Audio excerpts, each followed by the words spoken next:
Welcome student, स्वागत है आपका मेरे चैनल पर। आज हम गुजरात बोर्ड क्लास 11 कंप्यूटर उसका लेसन है यहाँ पे chapter 6 basic Ubuntu Linux command, उसका पार्ट 2 जो उसके बारे में यहाँ पे डिस्कशन करेंगे। ओके, तो डायरेक्टली हम स्टार्ट करते हैं।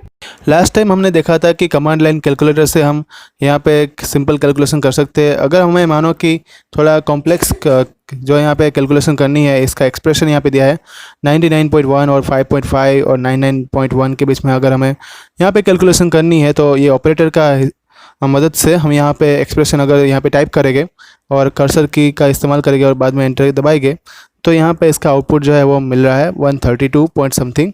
तो ये हम देख सकते हैं। तो इस तरह से हम टाइप करेंगे, उसके बाद एंटर देना है तो उसका आउटपुट हमें मिल जाएगा।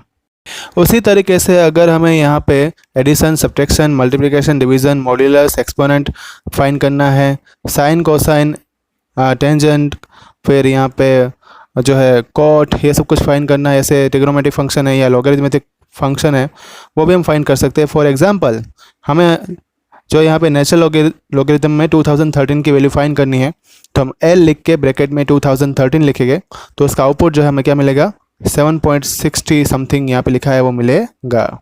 अब यहाँ पे दो फंक्शन की हम बात करेंगे। आई बेस फंक्शन जो है हमें अलाउ करेगा कि हम जो नंबरिंग सिस्टम जो हम डाल रहे हैं वो इनपुट के लिए होगा।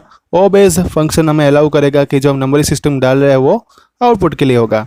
मानो कि हमें यहाँ पे डेसिमल नंबर सिस्टम को हेक्साडेसिमल नंबर सिस्टम में कन्वर्ट करना है, तो हम इस तरह से यहाँ पे जो है ओ बेस इक्वल टू 16 यहाँ पे लिखेंगे, जो मैंने यहाँ पे बताया हुआ है। तो आउटपुट हमारा हेक्साडेसिमल सिस्टम में मिलेगा और इनपुट हमारा डेसिमल में रहेगा। अब हमें नेक्स्ट स्लाइड में बताया गया है कि जो भी नंबर हम यहाँ पे इनपुट करने वाले हैं, जैसे कि यहाँ पे लिखा है 256, तो ये नंबर को हेक्साडेसिमल में कन्वर्ट करेंगे। तो हमें क्या करना है, 256 लिखने के बाद एंटर की जो है प्रेस करेंगे, तो उसका आंसर मिलेगा 100। तो उसका मतलब ये हुआ कि 256 के इक्विवेलेंट हेक्साडेसिमल नंबर क्या है, 100 है। अब मानो कि हमें यहाँ पे जो हेक्साडेसिमल नंबर है उसकी जगह हमें आउटपुट जो है वो यहाँ पे बाइनरी सिस्टम में चाहिए, तो बाइनरी नंबर सिस्टम में हमें ओ बेस को फिर से चेंज करना पड़ेगा। तो हम यहाँ पे टाइप करेंगे ओ बेस इक्वल टू 2, मतलब कि आउटपुट जो है वो अब बाइनरी सिस्टम में मिलेगा। अब हम मानो कि 100 टाइप करते हैं और एंटर जो है कि प्रेस करते हैं, तो हमें आउटपुट यहाँ पे क्या मिलेगा 1100100। इसका मतलब ये हुआ कि यहाँ पे ये नंबर जो मिला है वो बाइनरी इक्विवेलेंट शो करता है किसका, 100 का, नॉट फॉर 256। तो यहाँ पे एक सिंपल कैलकुलेशन हमने की और हमने यहाँ पे देखा कि हमने इनपुट जो है आई बेस उसको चेंज नहीं किया, मतलब सभी केस में वो डिफ़ॉल्ट वो डेसिमल एंट्रीज ही कंसिडर करेगा। अगर हम यहाँ पे आई बेस चेंज करते तो इनपुट वैल्यू जो है वो भी दूसरी नंबर सिस्टम में चली जाती। अब नेक्स्ट स्लाइड में दिया हुआ है कि हेक्साडेसिमल वैल्यू जो है उसको हम बाइनरी में कन्वर्ट करना चाहते हैं, तो हमें यहाँ पे आई बेस जो है वो 16 कर देना पड़ेगा, क्योंकि हेक्साडेसिमल में बेस में क्या होता है 16 होता है, और आउटपुट जो है अपने को बाइनरी में चाहिए, मतलब ओ बेस में हमें 2 डालना है। अब हम 100 जो है टाइप करेंगे, तो उसका आंसर जो है हमें क्या मिलेगा 100000000। उसका मतलब ये हुआ कि 100 का ये बाइनरी इक्विवेलेंट होगा। फिर से हमें यहाँ पे डेसिमल मोड में जाने के लिए हमें फिर से आई बेस को 10 सेट कर देना है, और अब हम यहाँ पे स्क्वायर रूट फंक्शन का इस्तेमाल करेंगे, जो यहाँ पे लिखा हुआ है एक मैथ्स लाइब्रेरी में वो अवेलेबल है।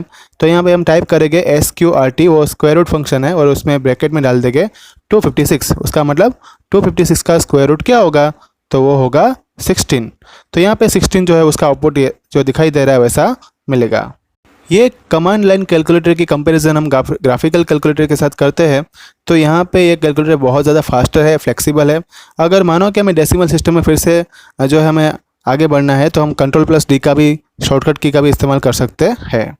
अब मानो कि हमें कोई कमांड है, उसमें मैसेज जो है हमें स्क्रीन के ऊपर बताना है, तो उसके लिए इको कमांड है। इको कमांड से हमें क्या मिलेगा कि ये कमांड से कोई भी मैसेज जो है वो अपने डिस्प्ले पे हम बता सकते हैं। जैसे कि हमने यहाँ पे टाइप किया है $साइन में echo hi I am learning Ubuntu Linux, तो इसका जो है पूरा ये मैसेज जो है वो उसके बाद एंटर की प्रेस करेंगे हम, तो high I am learning Ubuntu Linux ऐसा लिखकर डिस्प्ले पे आ जाएगा और मॉनिटर स्क्रीन पे दिखाई देगा।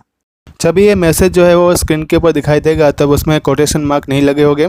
दूसरी बात, हम यहाँ पे कोई वेरिएबल जो है उसका कॉस्ट हमें डिफाइन करना है, तो हम वो उसकी वैल्यू भी असाइन कर सकते हैं। जैसे कि यहाँ पे cost is equal to 10 type करेंगे, उसके बाद हम इंटर प्रेस करेंगे। अब हम यहाँ पे पूरा जो है डॉलर में इको फंक्शन लेके, तो cost of the product is rupees dollar cost. तो उसके बाद उसका मतलब यहाँ पे ये होगा कि हमें जो डिस्प्ले पे दिखाई देगा वो किस तरह से दिखाई देगा, तो cost of the product is ₹10 ऐसा दिखाई देगा।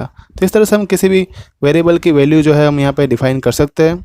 यहाँ पे जो डॉलर सिंबल जो है वो यहाँ पे वेरिएबल के फॉर्म में कंसीडर हम करेंगे और उसकी वैल्यू जो है हम असाइन करेंगे।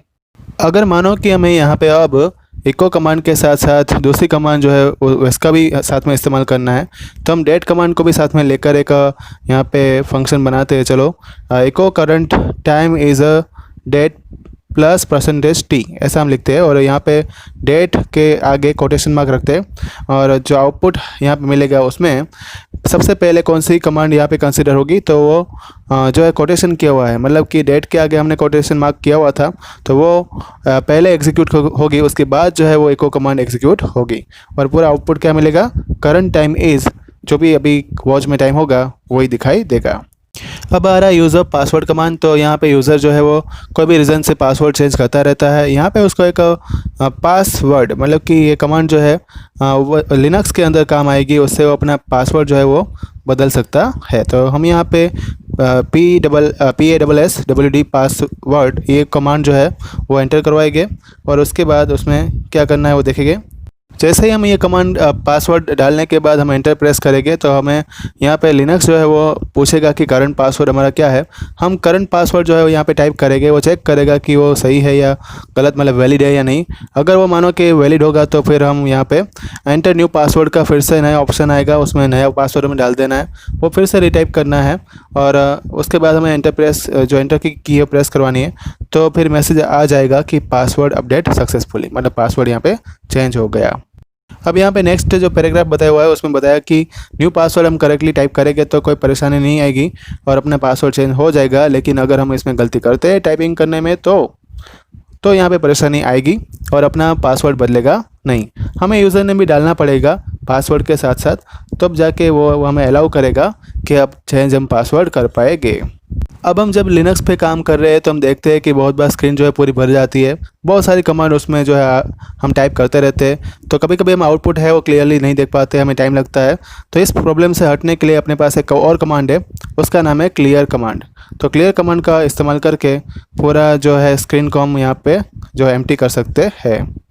तो स्टूडेंट ये बात तो थी नॉर्मल कमांड इसका यूज़ करने की। अब हम यहाँ पे लिनक्स में थोड़ी कॉम्प्लेक्स कमांड की ओर आगे बढ़ने जा रहे हैं। उससे पहले हम यहाँ पे लिनक्स का जो प्लेटफॉर्म है उसके बारे में यहाँ पे बात करेंगे।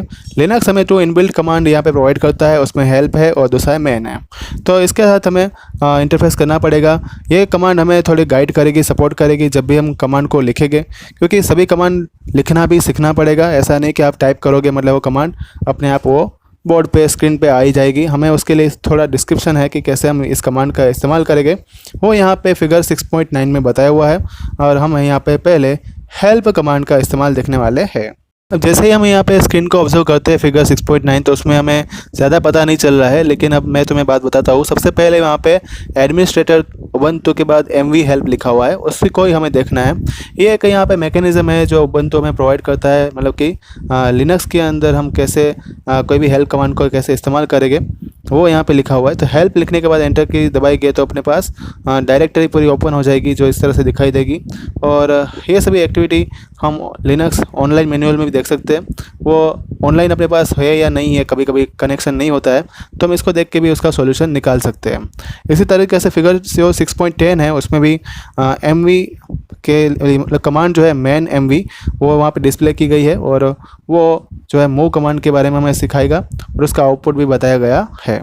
अब स्टूडेंट सभी लोग अपना पेज जो है उसमें फिगर 6.10 देखो, उसमें हम देख रहे हैं तो हमें पता चल रहा है कि यहाँ पे मेन कमांड जो है वो लिखी गई है, उससे हमें एग्जॉस्टिव इन्फॉर्मेशन मिलती है कमांड के बारे में। और ये यहाँ पे मल्टीपल स्क्रीन जो है उसके अंदर रन होगी। एक टाइम पे तो एक ही पेज दिखाई देगा, लेकिन जैसे हम एंटर की प्रेस करेंगे तब और उसके बाद स्क्रॉल डाउन करेंगे तो हम दूसरी स्क्रीन पे पहुंच जाएंगे और यहाँ पे अल्फ़ाबेट है Q, वो हमें back to the command prompt, मतलब कि वापस जो है वो स्क्रीन पे लेके आएगा और हम फिर से दूसरी कमांड टाइप कर सकेंगे। स्टूडेंट ये था यहाँ पे पार्ट 2। पार्ट 3 जो है जल्दी आएगा, व्हाट्सएप पर आपको नोटिफाई किया जाएगा। अगर आपको कोई यहाँ पे डाउट है तो मुझे यहाँ पे कमेंट बॉक्स में लिखकर बता सकते हैं। एजुकेशन के रिलेटेड वीडियो देखने के लिए मेरे चैनल को सब्सक्राइब करना मत भूलना, रिवाइज करते रहना। Thank you all.